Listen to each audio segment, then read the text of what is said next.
ರಸ್ತೆ ಬದಿಯಲ್ಲಿರುವ ಕಸದ ರಾಶಿ ತೆರವುಗೊಳಿಸಲು ವಿಶ್ವ ಹಿಂದೂ ಪರಿಷತ್ ಒತ್ತಾಯ.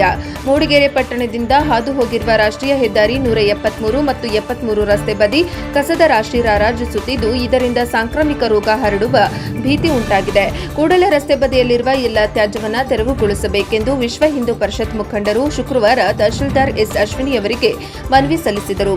ಹೆಸಗಲ್ ಗ್ರಾಮ ಪಂಚಾಯಿತಿ ವ್ಯಾಪ್ತಿಯ ಕೊಲ್ಲಿಬೈಲು ಸರ್ಕಲ್, ಹಳೆ ಮೂಡಿಗೆರೆ ಗ್ರಾಮ ಪಂಚಾಯಿತಿ ವ್ಯಾಪ್ತಿಯ ಹ್ಯಾಂಡ್ ಪೋಸ್ಟ್ ಸರ್ಕಲ್, ಕೃಷ್ಣಾಪುರ, ಬೀದರಹಳ್ಳಿ ಗ್ರಾಮ ಪಂಚಾಯಿತಿ ವ್ಯಾಪ್ತಿಯ ಬಿದರಹಳ್ಳಿ ಸೇರಿದಂತೆ ಅನೇಕ ಕಡೆ ರಾಷ್ಟ್ರೀಯ ಹೆದ್ದಾರಿ ಬದಿಯಲ್ಲೇ ಕಸ ಹಾಕುತ್ತಿದ್ದು, ಈ ಕಸದ ರಾಶಿಯಿಂದ ಹೊರಹೊಮ್ಮುವ ದುರ್ವಾಸನೆಯಿಂದ ರಸ್ತೆ ಸಂಚಾರಕ್ಕೆ ನರಕ ಯಾತನೆಯಾಗಿದೆ.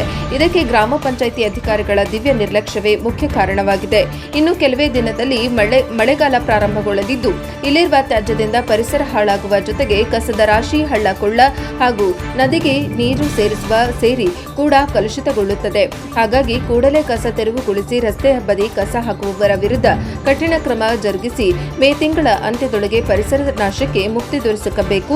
ಇಲ್ಲವಾದರೆ ಆ ಕಸವನ್ನು ಸಂಬಂಧಪಟ್ಟ ಗ್ರಾಮ ಪಂಚಾಯಿತಿ ಆವರಣಕ್ಕೆ ಸುರಿದು ಪ್ರತಿಭಟನೆ ನಡೆಸಲಾಗುವುದು ಎಂದು ಮನವಿಯಲ್ಲಿ ಎಚ್ಚರಿಸಿದ್ದಾರೆ. ಈ ಸಂದರ್ಭದಲ್ಲಿ ಪರಿಷತ್ತಿನ ತಾಲೂಕು ಅಧ್ಯಕ್ಷ ಸುದೇವ್ ಗುತ್ತಿ, ಉಪಾಧ್ಯಕ್ಷ ಅಭಿಲಾಷ್ ಉಗ್ಗೇಹಳ್ಳಿ, ಕಾರ್ಯದರ್ಶಿ ಪ್ರಶಾಂತ್ ಹಂಡುಗೋಳಿ, ಬಜರಂಗ ದಳದ ತಾಲೂಕು ಸಂಯೋಜಕ ಸಂತೋಷ್, ರಾಘವೇಂದ್ರ ಜನ್ನಾಪುರ, ಸತೀಶ್ ಯತೀಶ್ ಮೂಡಿಗೆರೆ, ನಾಗೇಶ್ ಮೇಗಲಪೇಟೆ ಉಪಸ್ಥಿತರಿದ್ದರು. ವರದಿ ಪ್ರಕಾಶ್ ಬಕ್ಕಿ, NKS TV4 ಮೂಡಿಗೆರೆ.